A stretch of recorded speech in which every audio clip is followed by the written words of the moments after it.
The stagecoach lurched to a violent stop in front of the dusty general store, and Beatrice Patterson stepped down onto the sun-baked earth of Empire City, Colorado, with absolutely nothing but the thin cotton dress on her back and the worn shoes on her feet. The driver, a grizzled man with tobacco-stained teeth, spat into the dirt and gestured vaguely toward the main street. "Good luck, miss. You are going to need it."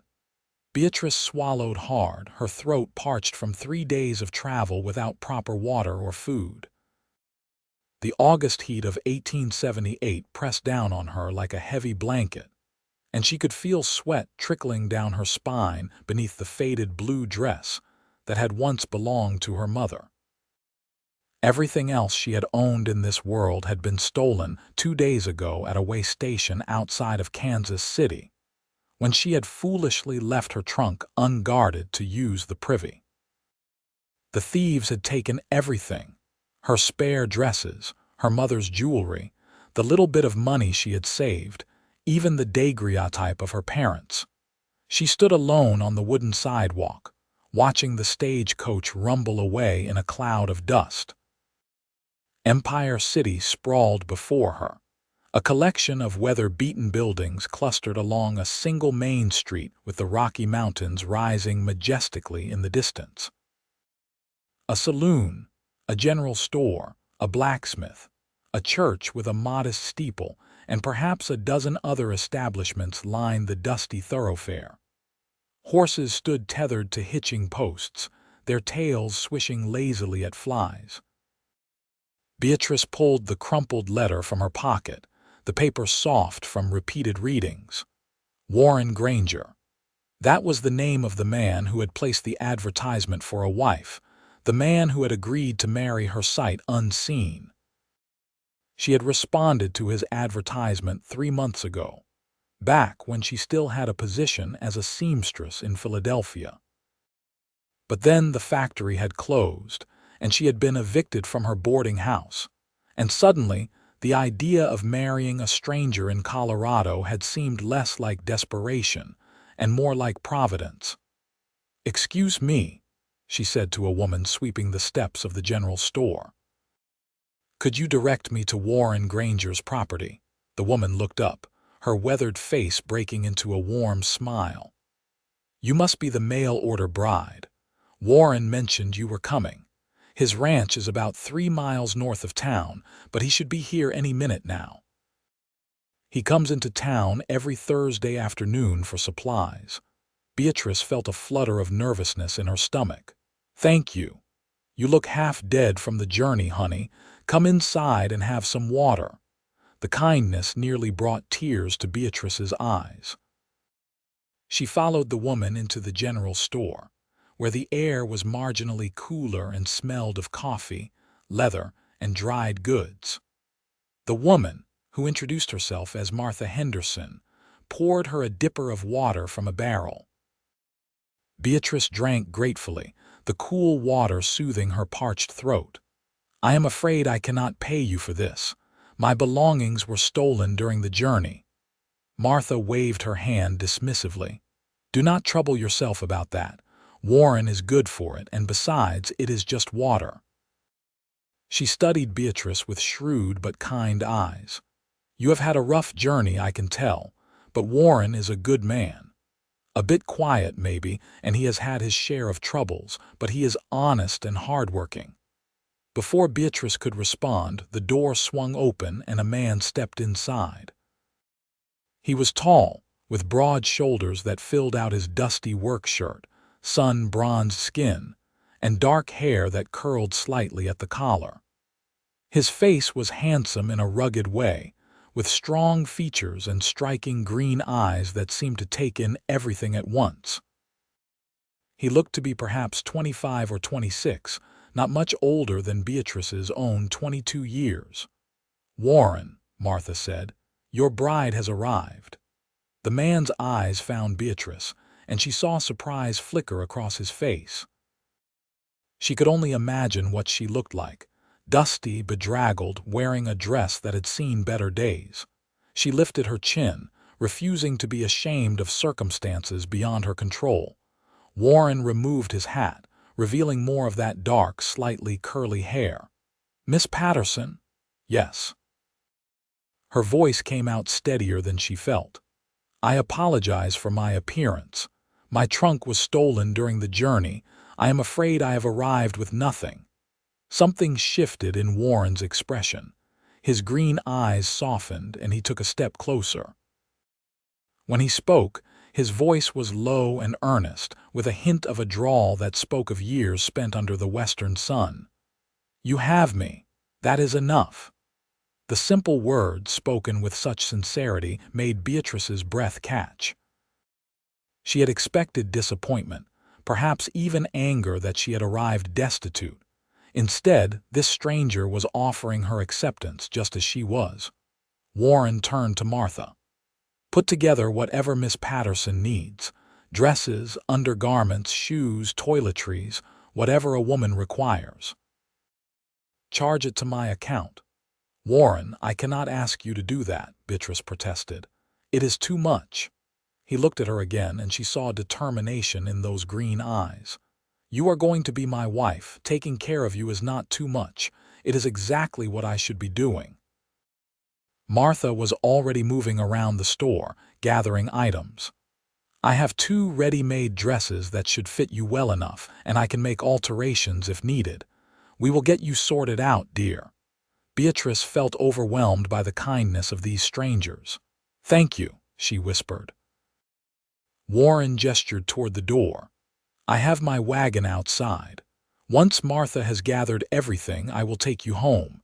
It is not much, but it is solid and weatherproof, and there is plenty of room." As Martha bustled about gathering supplies, Warren leaned against the counter, his hat in his hands. "I am sorry about your belongings. That must have been frightening." "It was my own fault for being careless," Beatrice said. "I should have been more vigilant." "It is not your fault that there are thieves in the world." Warren's voice was firm. "Do not blame yourself for the actions of bad men." Beatrice studied him, this man who would soon be her husband. He had kind eyes, she decided, despite the hardness that life on the frontier must have demanded. His hands were calloused and scarred from work, his face weathered by sun and wind. But there was gentleness in the way he held himself, in the way he spoke to her. Martha returned with her arms full of folded fabric. "I have 2 dresses here, one for everyday wear and one nicer one for church or special occasions. Undergarments, stockings, a nightgown, and a shawl for cool evenings. There are also hairpins, a brush, soap, and a few other necessities. Warren, you will need to take her to see my sister-in-law for shoes. My feet are too big." "I will," Warren said. He looked at Beatrice. "Anything else you need right now?" She shook her head, overwhelmed. "This is already too generous." Warren settled his account with Martha, then gathered the packages. Beatrice followed him outside to a sturdy wagon hitched to 2 bay horses. He set the packages in the back, then turned to help her up onto the bench seat. His hands were warm and steady on her waist, and she felt a strange flutter in her chest at his touch. He climbed up beside her and took the reins. "We will stop at the cobbler for shoes, then head home. The ride is about 40 minutes." As they drove through town, Beatrice took in the details of what would be her new home. Despite its name, Empire City was more of a large town than a city, with perhaps 300 residents. But it had a sense of permanence that some frontier towns lacked. Well-built structures, cultivated gardens, a schoolhouse. At the cobbler's shop, a kindly older woman measured Beatrice's feet and promised to have sturdy everyday boots and a pair of nicer shoes ready within a week. Warren ordered both without hesitation. As they left town and headed north along a dusty road, the landscape opened up before them. Rolling grasslands stretched toward the mountains, dotted with scrub and wildflowers. Cattle grazed in the distance, and hawks circled overhead in the brilliant blue sky. "Tell me about your ranch," Beatrice said, Partly to break the silence and partly because she genuinely wanted to know. Warren's face relaxed as he talked about his land. I have 200 acres. Not huge by some standards, but good grazing land. I run about 100 head of cattle right now, hoping to increase that over the next few years. There is a creek that runs through the property, so we have reliable water. The house is small, just 3 rooms, but I built it myself, and it is solid. Do you manage it all alone? I have a ranch hand, Miguel Santos. He has been with me for 2 years. Good man, hard worker. He lives in a small cabin about a quarter-mile from the main house. Warren glanced at her. I should tell you about my past so you know what you are getting into. Beatrice waited, her hands folded in her lap. Warren's jaw tightened slightly. I was engaged before, 3 years ago. Her name was Caroline. We were supposed to marry in the spring of 1875, but she died of pneumonia that winter. It nearly broke me. I threw myself into building the ranch, working from dawn until I could not stand any more, trying to outrun the grief. Eventually, I realized I could not run from it forever. I had to learn to live with the loss and move forward. I am sorry, Beatrice said softly. That must have been terribly painful. It was, Warren acknowledged, but I have made my peace with it.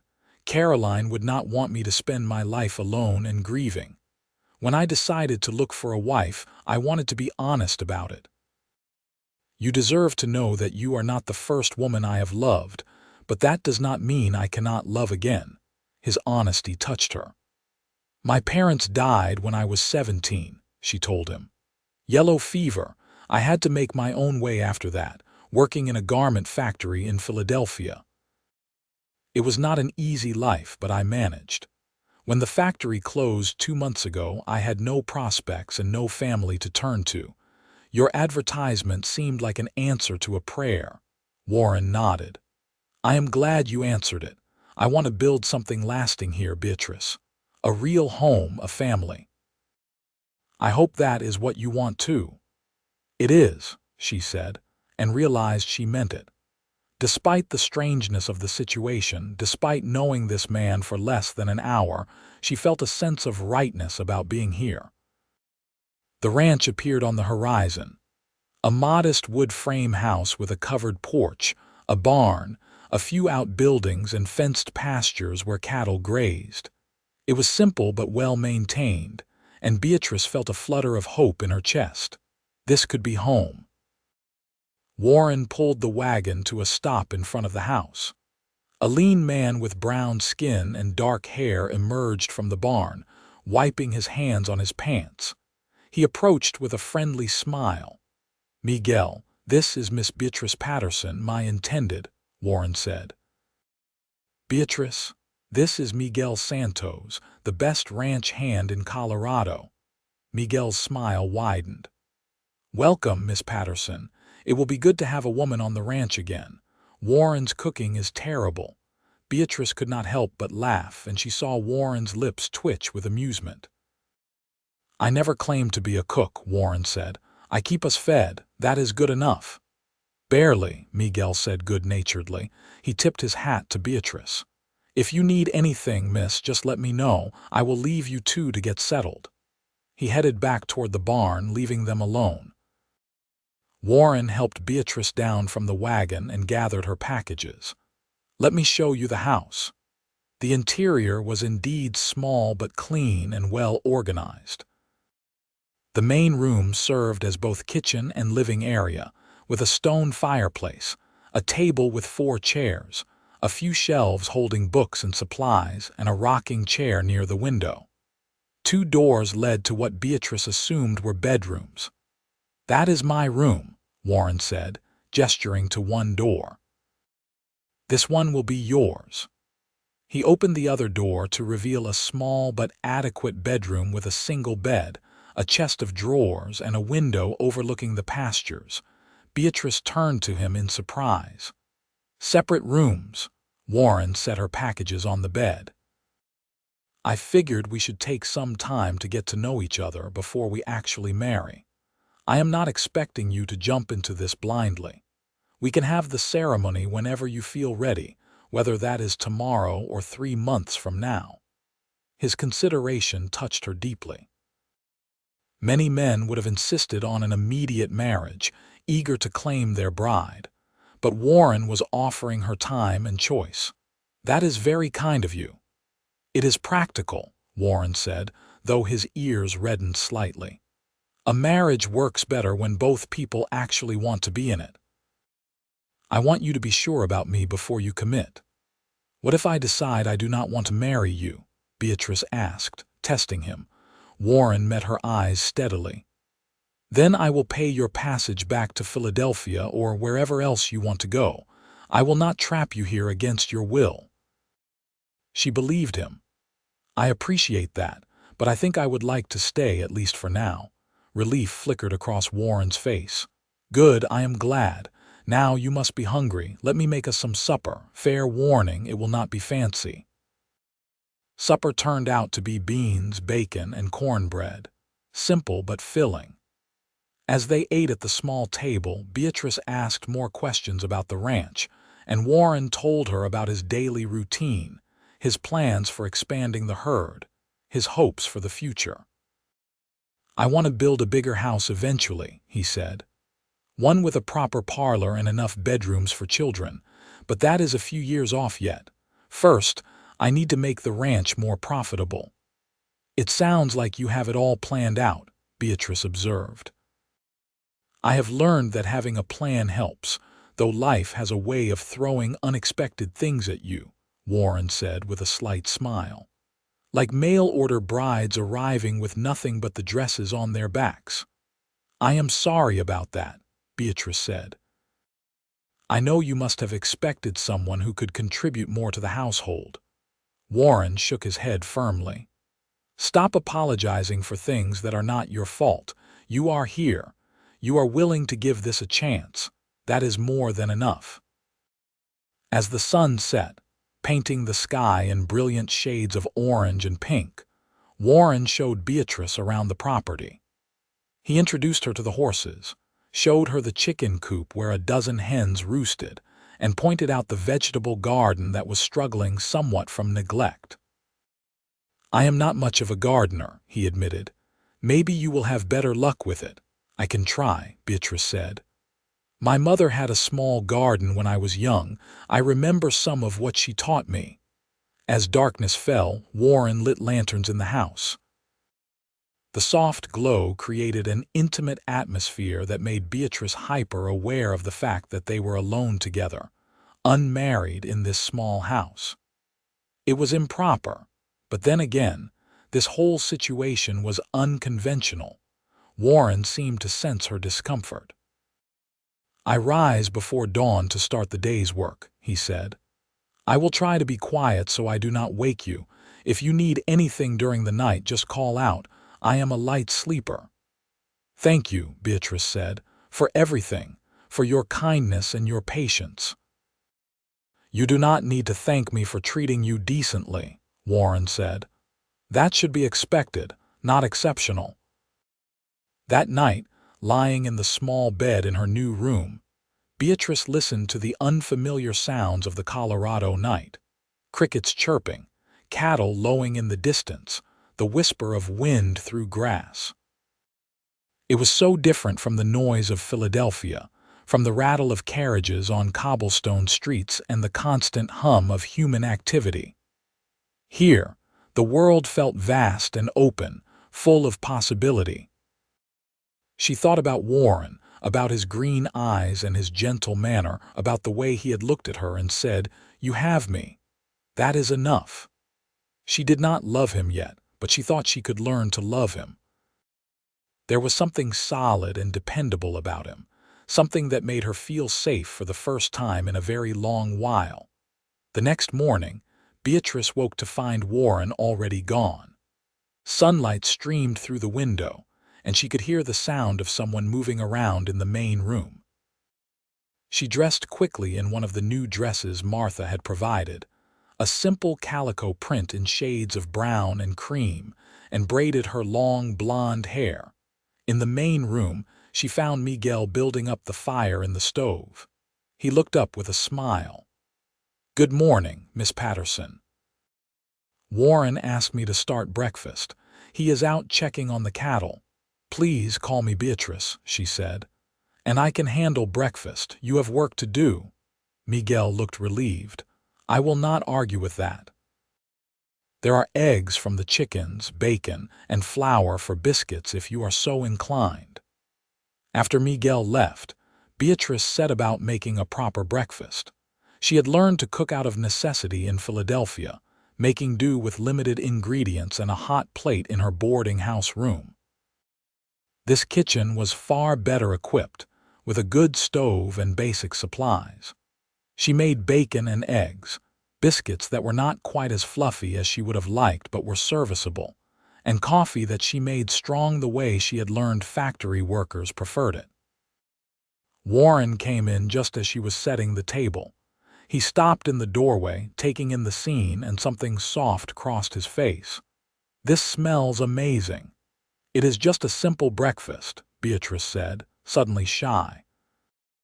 "It is a real breakfast, cooked by someone who knows what they are doing," Warren said. He washed his hands in the basin and sat down at the table. "Thank you for this." They ate together in comfortable silence. Beatrice found herself studying Warren when she thought he was not looking. The way his hair fell across his forehead, the strength in his hands, the concentrated way he ate, as if he truly appreciated the food. "What would you like me to do today?" Beatrice asked. "I want to earn my keep." Warren looked up from his plate. "You do not have to earn anything. You are a guest here." "I am not a guest," Beatrice said firmly. "I am your intended wife. I want to contribute. Please give me something useful to do." Warren considered this. "The house could use a good cleaning. I try to keep it neat, but I know it is not what a woman would consider properly clean. And if you meant what you said about the garden, it desperately needs attention." "I can do both," Beatrice said. "What about cooking? Should I plan on making meals?" "I would be grateful for it," Warren admitted. "Cooking is not my strong suit, but I do not want you to feel like a servant." "Partners," Beatrice said. "We should be partners. You handle the ranch work, and I will handle the house and contribute where I can to the ranch as well." Warren's face broke into a genuine smile, and Beatrice felt her heart skip. When he smiled, really smiled, he was devastatingly handsome. "Partners," he agreed. "I like the sound of that." Over the following days, they fell into a rhythm. Warren rose before dawn to tend to the cattle and horses, handle repairs, and manage the endless tasks that running a ranch required. Beatrice cleaned the house from top to bottom, organized the kitchen, and began working on reviving the struggling garden. She cooked hearty meals that Warren and Miguel praised enthusiastically, and she found satisfaction in creating a real home. In the evenings, after supper, Warren and Beatrice would sit on the porch and talk.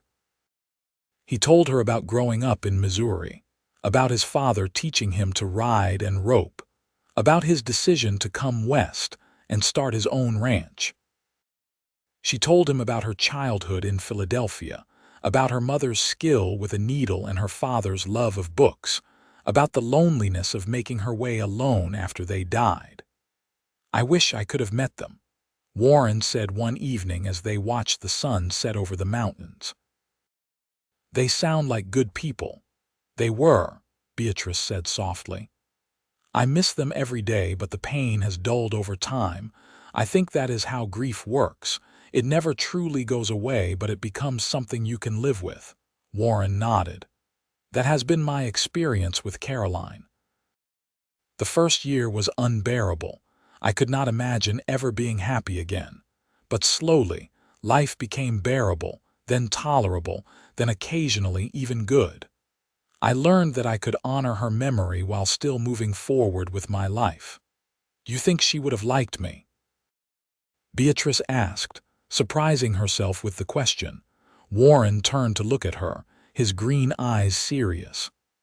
"I think she would have. Caroline was practical and kind, and she valued hard work and honesty. You embody all of those qualities.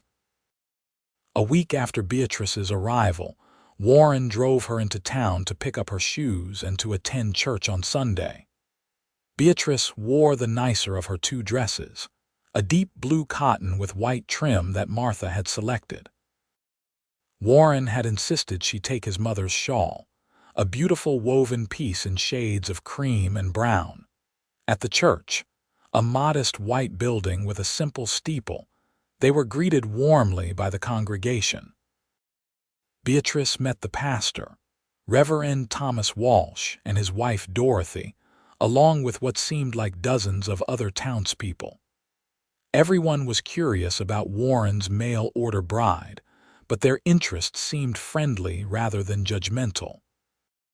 After the service, Martha Henderson invited them to Sunday dinner at her home. Her husband John, a burly blacksmith with a quick laugh, made Beatrice feel welcome. Over roast chicken and vegetables, they talked about life in Empire City, about the challenges and rewards of frontier living. "So when is the wedding?" Martha asked. "The whole town is waiting to celebrate."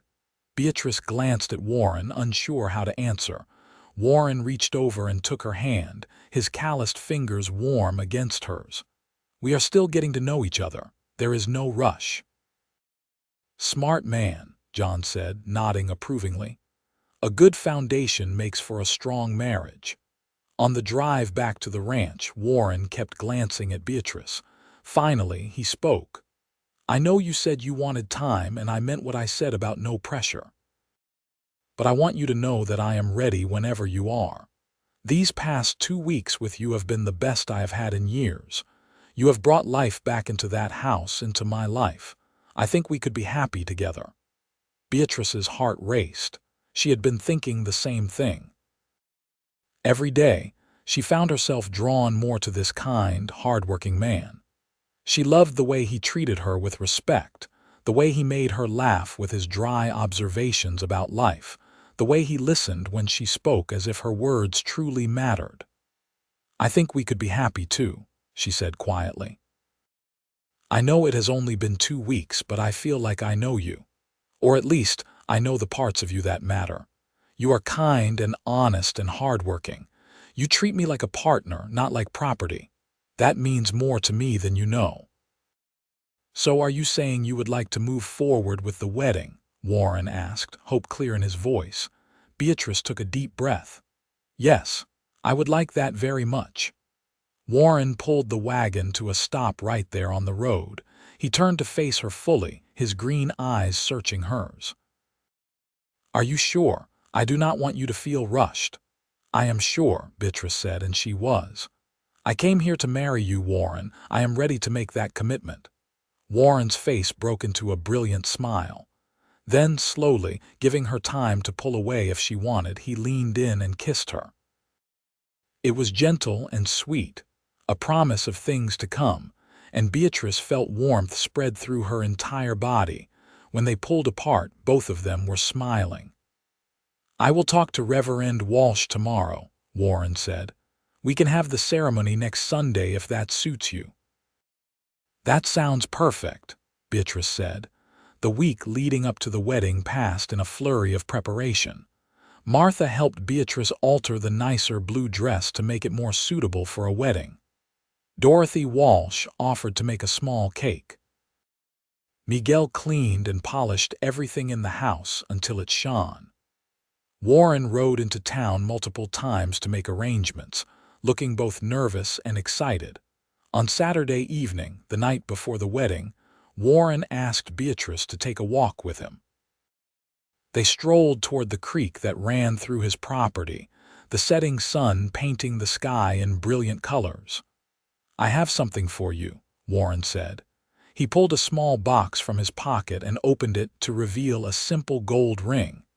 "It was my grandmother's. My mother sent it to me before she died, said I should give it to my bride someday. I know it is not fancy, but it has been in my family for 3 generations. Beatrice felt tears prick her eyes. "It is beautiful, Warren. I am honored to wear it." "There is something else," Warren said. He seemed nervous. "I want you to know that I am falling in love with you, Beatrice. I know that might seem fast, but it is true.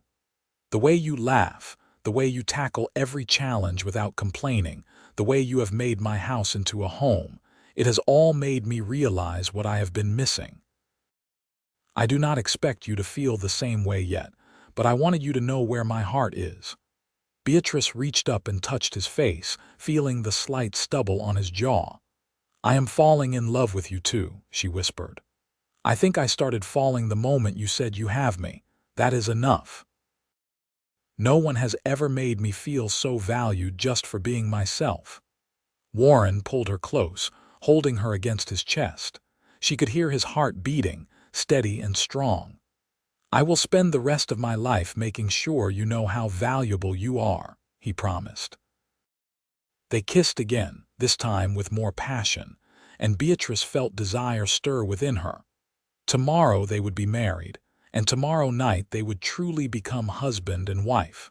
The thought both thrilled and frightened her. As if sensing her nervousness, Warren pulled back slightly. "Are you afraid?" he asked gently.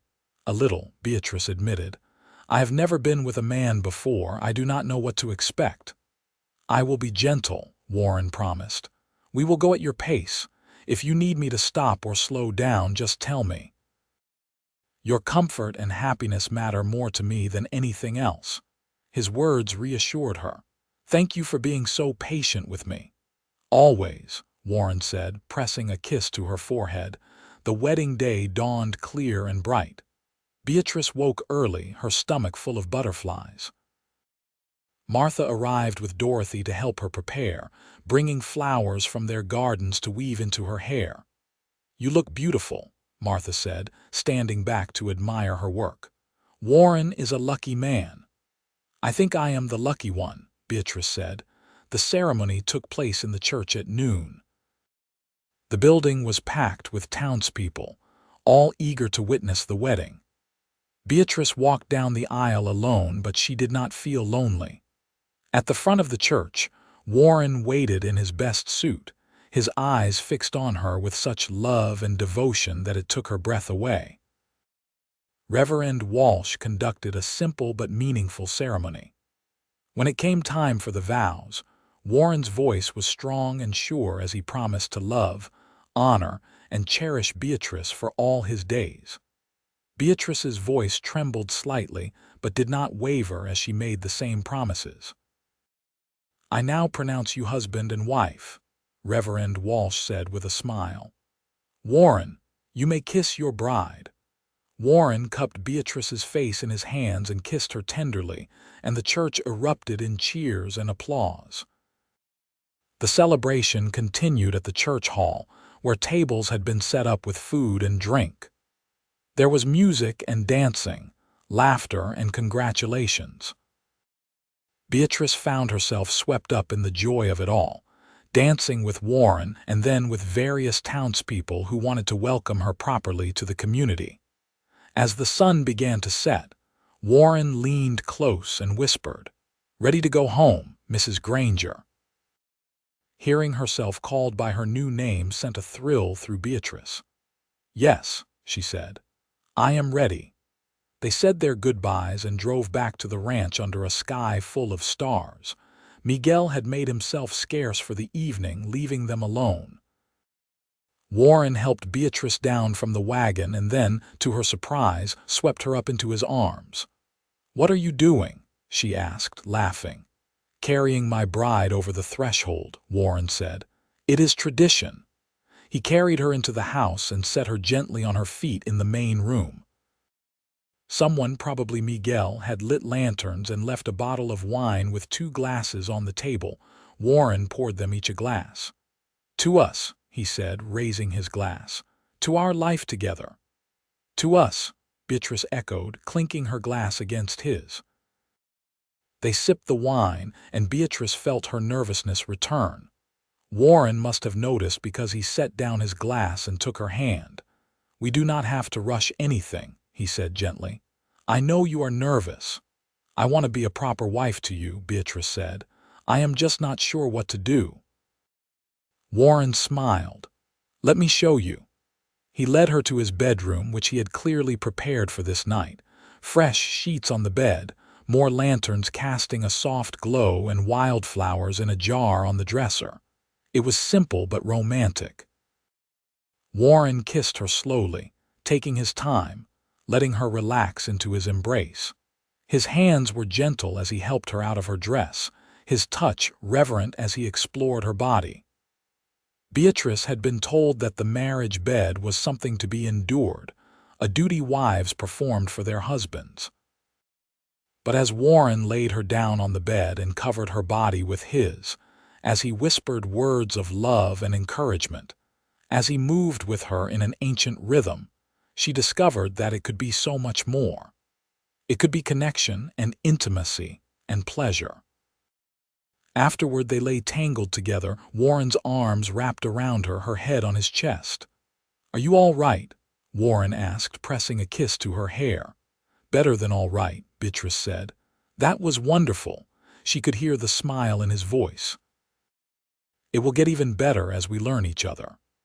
As Beatrice drifted off to sleep, warm and safe in her husband's arms, she marveled at how much her life had changed in just 3 weeks. She had arrived in Empire City with nothing, lost and frightened. But Warren had been right.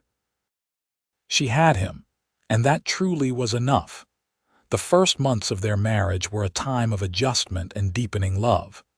Beatrice learned the rhythms of ranch life, the early mornings, the endless cycle of chores, the way weather and seasons dictated everything. She took over complete management of the household, freeing Warren to focus on expanding the ranch. She learned to preserve vegetables from the garden, to churn butter, to bake bread that rose properly in the altitude.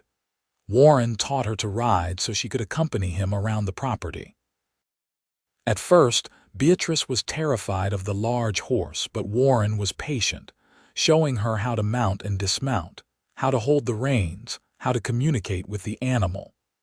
Soon she was riding out with him, helping to check fences and move cattle. "You are a natural," Warren said one afternoon as they watched the sunset from a hilltop on the property. "I think ranching is in your blood." "I never would have guessed it back in Philadelphia," Beatrice said with a laugh. "But I love it here. I love this life, even though it is hard." Warren asked. "Especially because it is hard," Beatrice said. "Everything we have earned. That makes it meaningful." As autumn arrived and the aspen trees turned golden on the mountainsides, Beatrice began to suspect she might be pregnant. Her monthly courses were late, and she felt queasy in the mornings. She waited another week to be certain before telling Warren. She chose to tell him over supper one evening. Warren had just finished praising her pot roast when she said, "I have news. I think I am going to have a baby." Warren froze, his fork halfway to his mouth. "What? A baby?" Beatrice repeated, unable to keep the smile from her face. "I think I am pregnant." Warren dropped his fork with a clatter and came around the table so fast he nearly knocked over his chair. He pulled Beatrice to her feet and into his arms, holding her tight. "Are you sure?" "Fairly sure," Beatrice said. "I will need to see a doctor to confirm, but all the signs are there." Warren pulled back to look at her, his green eyes bright with unshed tears. "We are going to have a baby. We are going to be parents. Are you happy?" Beatrice asked, though she could see the answer on his face. "Happy does not begin to cover it," Warren said.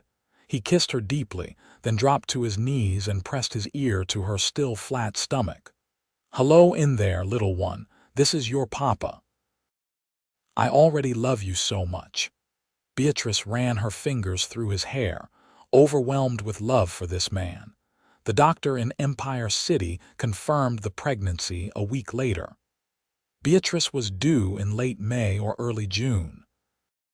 Warren became even more protective than before, insisting she not overwork herself, fretting over her health constantly. "I am pregnant, not made of glass," Beatrice protested after Warren tried to prevent her from carrying a basket of laundry. Women have been doing this for thousands of years. I know, Warren said, but none of those other women were carrying my child. Humor me, please. Beatrice could not resist that plea. All right, but I am not going to spend the next 7 months sitting idle. I will be sensible, I promise. As winter set in and snow blanketed the ranch, Beatrice and Warren spent long evenings by the fire, planning for their child's arrival. Warren began building a cradle, his hands skilled with wood. Beatrice sewed tiny gowns and blankets, marveling that a person small enough to wear them would soon be in their lives. Boy or girl, do you think? Warren asked one evening as they sat together on the sofa, Beatrice's feet in his lap as he rubbed them gently. I do not know, Beatrice said. What do you hope for? Healthy, Warren said immediately. That is all I want, a healthy baby and a safe delivery for you. But if you could choose, Beatrice pressed. Warren considered. A boy would be nice, someone to help me run the ranch someday.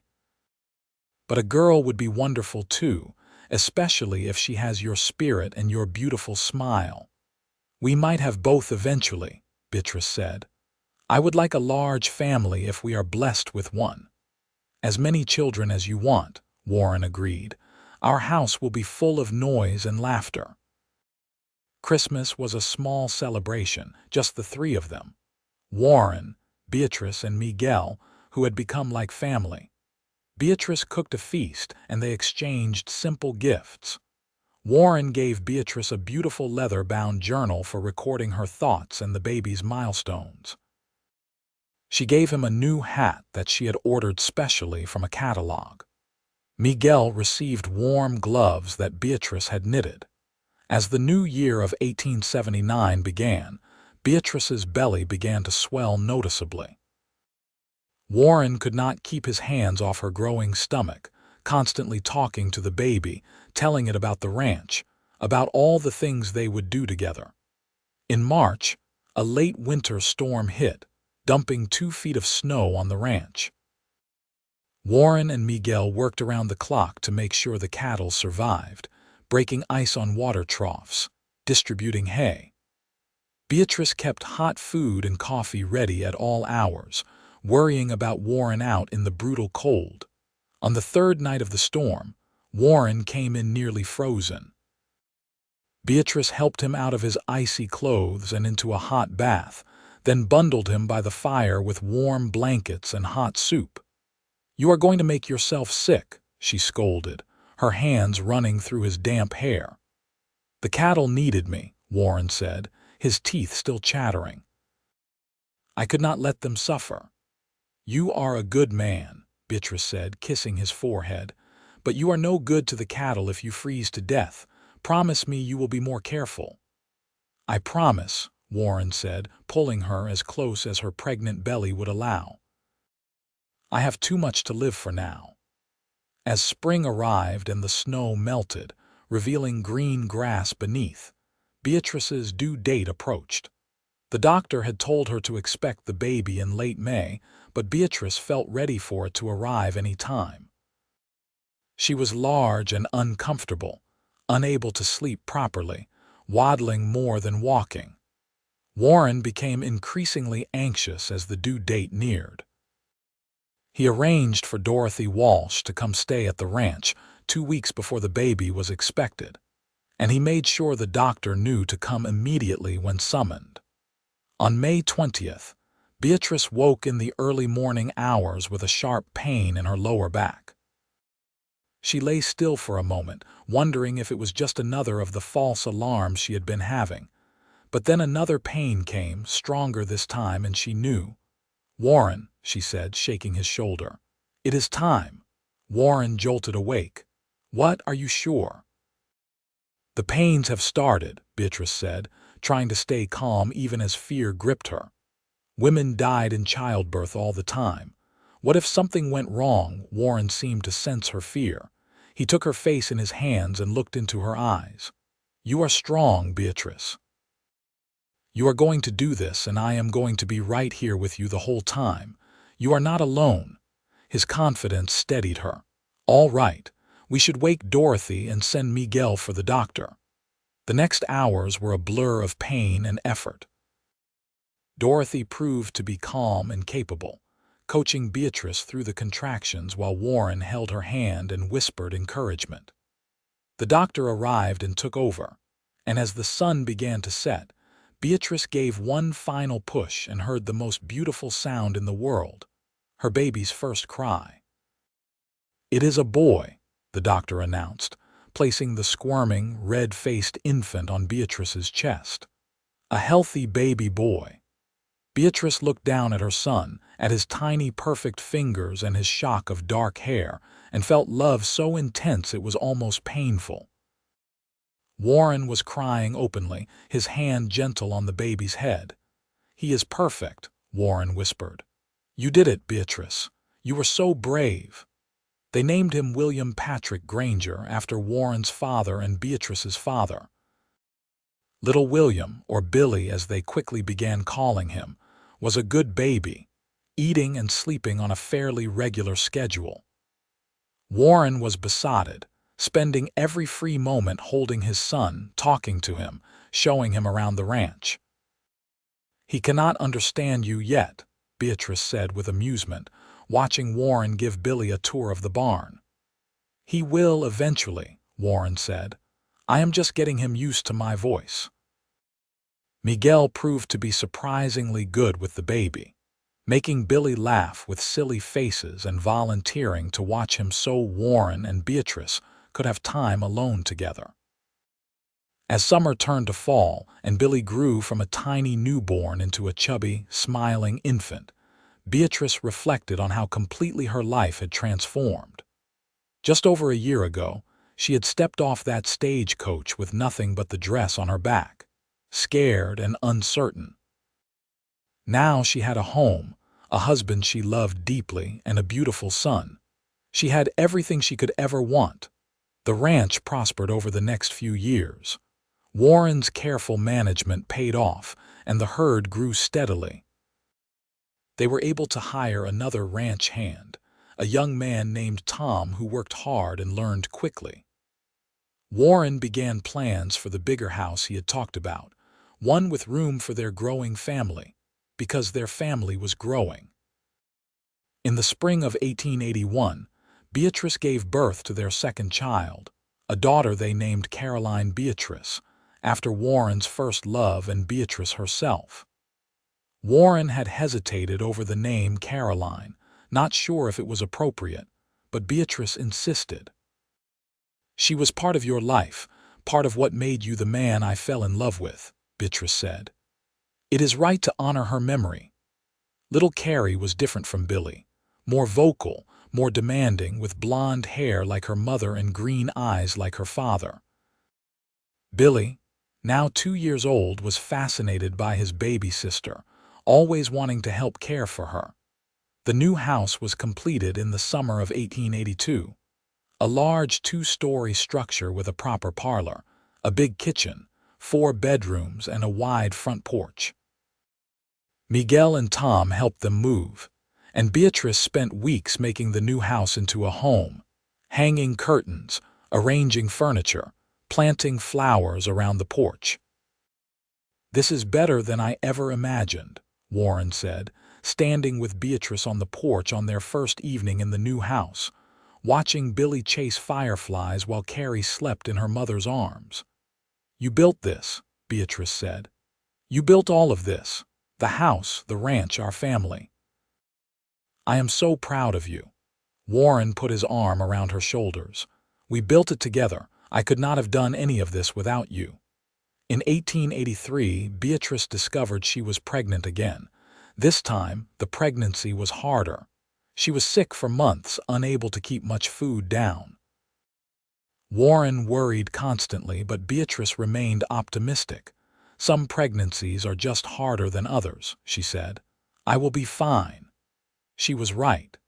In February of 1884, she gave birth to twin boys, Robert Warren and James Thomas.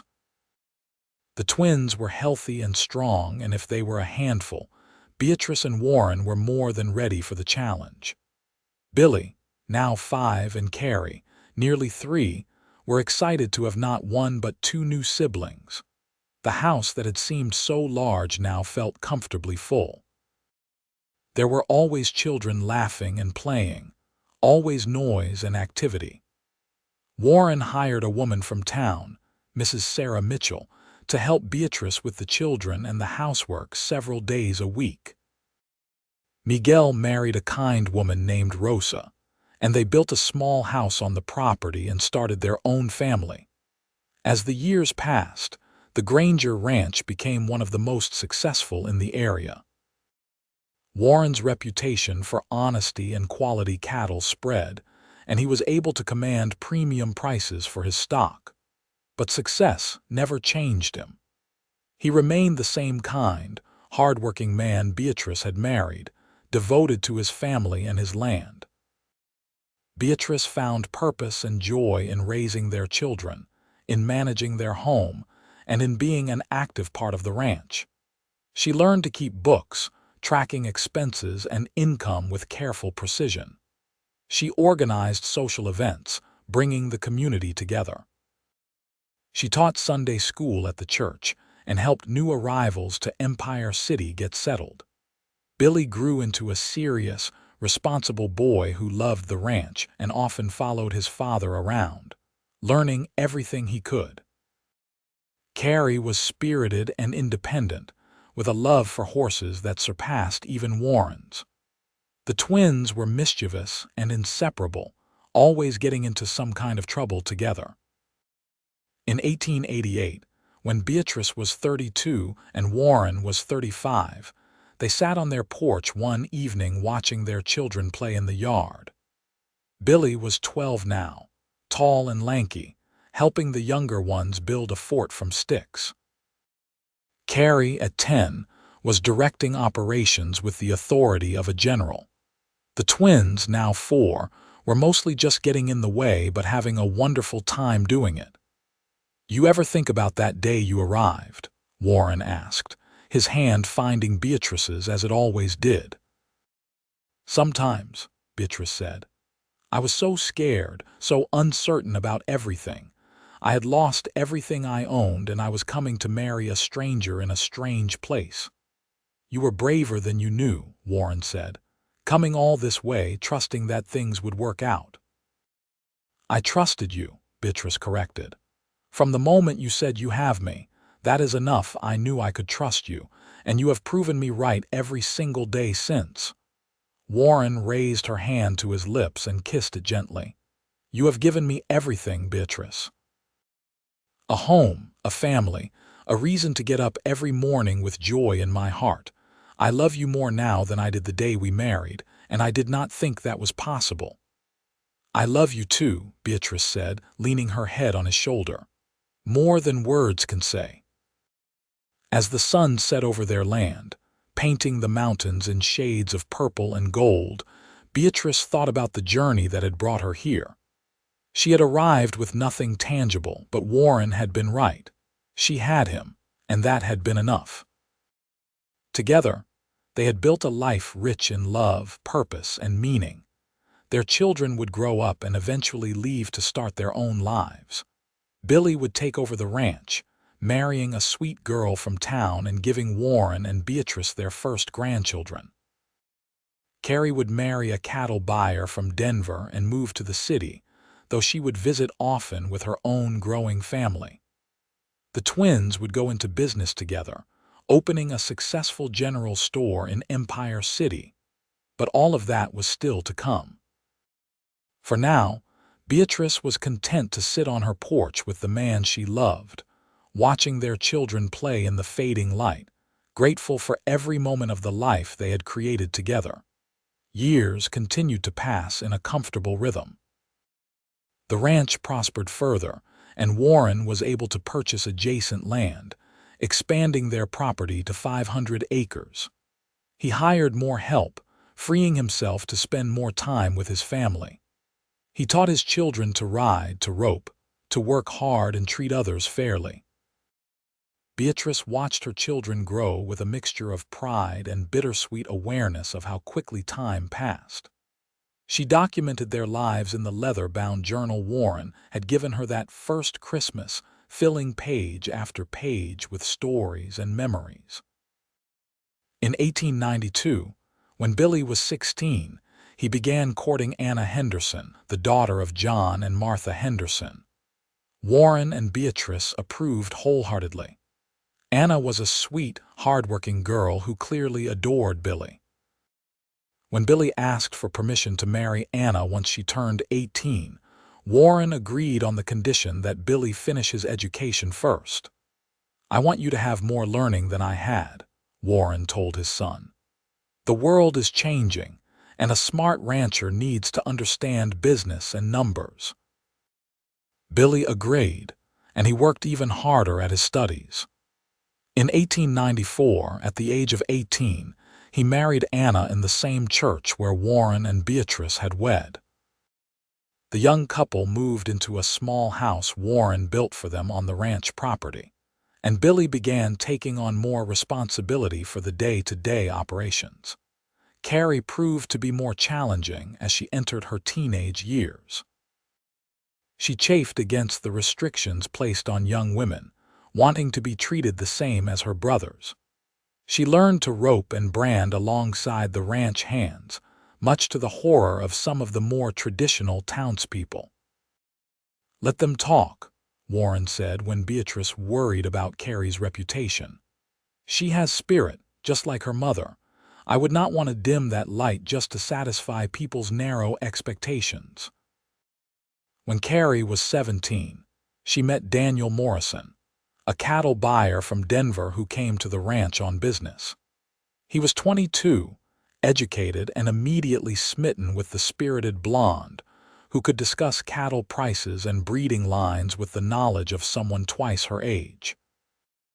Warren was cautious at first, but Daniel proved himself to be honorable and genuinely in love with Carrie. They married in 1895, when Carrie was 19. It was harder to let her go than it had been to see Billy married, perhaps because Denver seemed so far away. But Daniel promised they would visit often, and he kept his word. The twins, Robert and James, were inseparable as they grew. They were good boys but full of energy and mischief. More than once, Beatrice had to march them to apologize to neighbors for some prank or another. But they had good hearts, and as they matured into young men, they channeled their energy into productive pursuits. In 1897, Warren's health began to decline. He developed a persistent cough that would not go away, and he seemed to tire more easily. Beatrice insisted he see the doctor in Denver, a more experienced physician than the one in Empire City. The diagnosis was grim: consumption, what would later be called tuberculosis. The doctor gave Warren perhaps 2 years if he was careful, less if he continued to work as hard as he had been. Warren took the news with the same calm practicality he approached everything, but Beatrice was devastated. 2 years is not enough, she said, tears streaming down her face. "I need more time with you. The children need more time with you." Warren pulled her into his arms. "Then we will make the most of every moment we have. No tears, my love. I have had a wonderful life, better than I ever dared to dream. I have loved and been loved. I have children and grandchildren. I have built something lasting. Not many men can say that."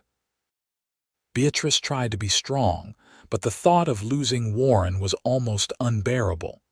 He had been her partner, her best friend, her great love for nearly 20 years. She could not imagine life without him. Warren surprised everyone by living not 2 years but 5 more years.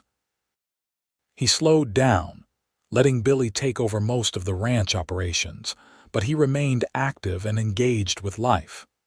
He spent time with his grandchildren, teaching them the things his father had taught him. He took long rides with Beatrice, revisiting the places that had been meaningful to them over the years. In the spring of 1902, As the aspens began to bud and wildflowers covered the meadows, Warren's condition worsened rapidly.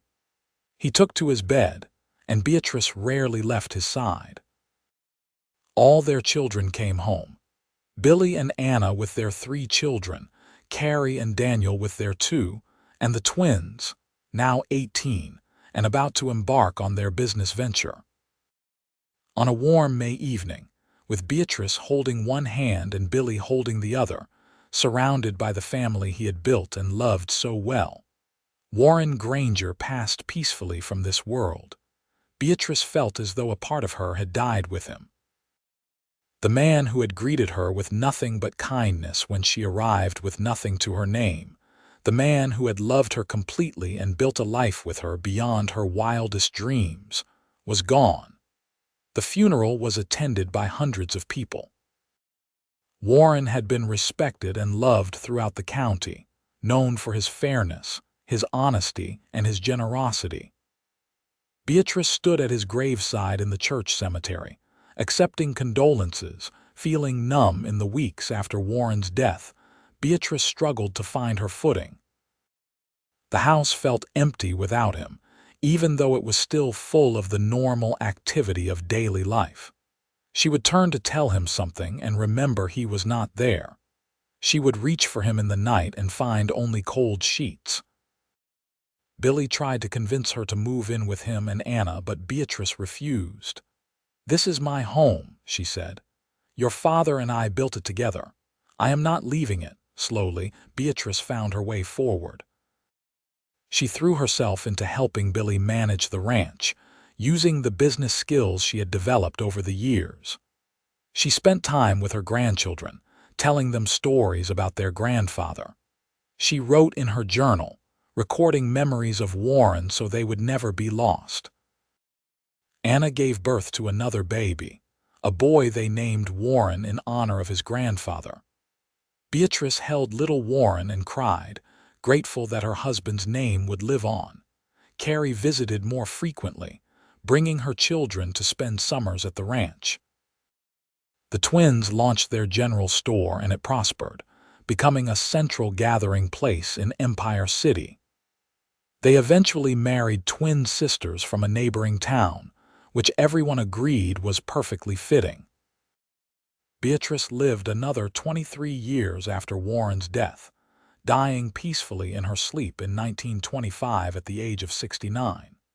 She had lived to see automobiles replace horses, telephones connect distant places, and women gain the right to vote. But through all the changes, she had remained constant. A devoted mother, grandmother, and great-grandmother, a pillar of the Empire City community, and the keeper of Warren's legacy. Billy found her the morning she died, sitting in her favorite chair on the porch overlooking the land Warren had loved so much. On her lap was the leather journal Warren had given her that first Christmas, open to the page where she had written about the day she arrived in Empire City with nothing. The entry ended with words she had written years later. "Warren said I had him and that was enough. He was wrong about one thing, though. It was not just enough. It was everything. He gave me everything that mattered: love, partnership, family, purpose, and a home. I arrived with nothing, but I lived a life rich beyond measure. I am ready now to join him, to thank him once more for the extraordinary gift of our life together." They buried Beatrice next to Warren, as she had requested. On her headstone, Billy had carved, "Beatrice Patterson Granger, 1856–1925.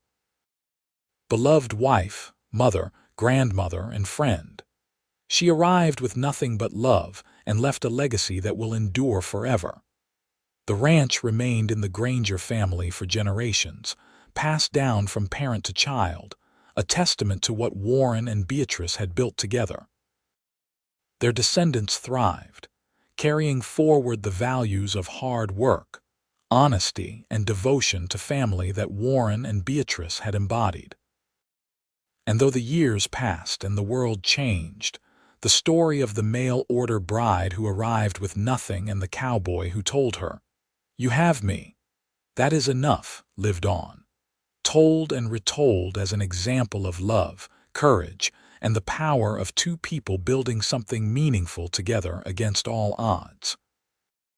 In Empire City, now a thriving small town rather than the frontier settlement it had once been, people still spoke of the Grangers with respect and affection. The original ranch house, carefully preserved by the family, became a local landmark. Young couples would sometimes drive out to see it, inspired by the story of Warren and Beatrice, hoping to build marriages as strong and true as the one that had started there so many years before. The leather journal, passed down through the family, was eventually donated to the Colorado Historical Society, where it became a treasured primary source for understanding life on the frontier. Historians marveled at Beatrice's detailed accounts of daily life, but what moved readers most were her expressions of love for Warren, her gratitude for the life they had shared, and her wisdom about what truly mattered. One passage written on their 10th anniversary was particularly poignant. 10 years ago today, I married a man I barely knew. I was desperate and alone, arriving in a strange place with literally nothing to my name. Warren could have been disappointed. He could have seen me as a burden. Instead, he saw me as a partner, as someone worth investing in. He told me I had him, and that was enough. In doing so, he gave me everything I needed to thrive, not material possessions, but belief in my worth, partnership, respect, and love. Everything good in my life flows from that moment when he chose to see my potential rather than my lack.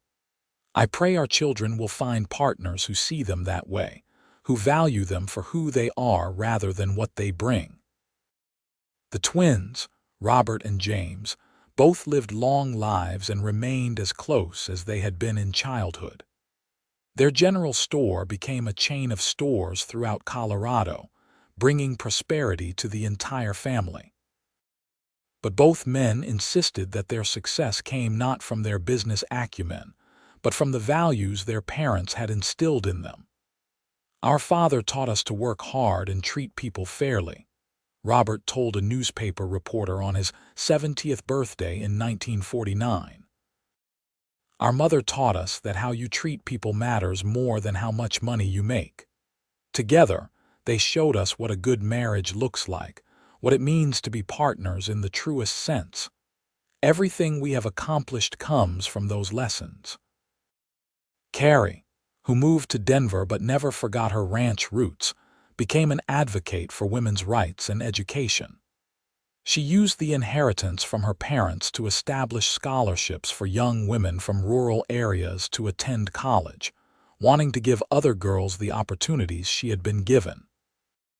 "My mother arrived in Colorado with nothing," Carrie told an audience at a suffrage rally in 1912.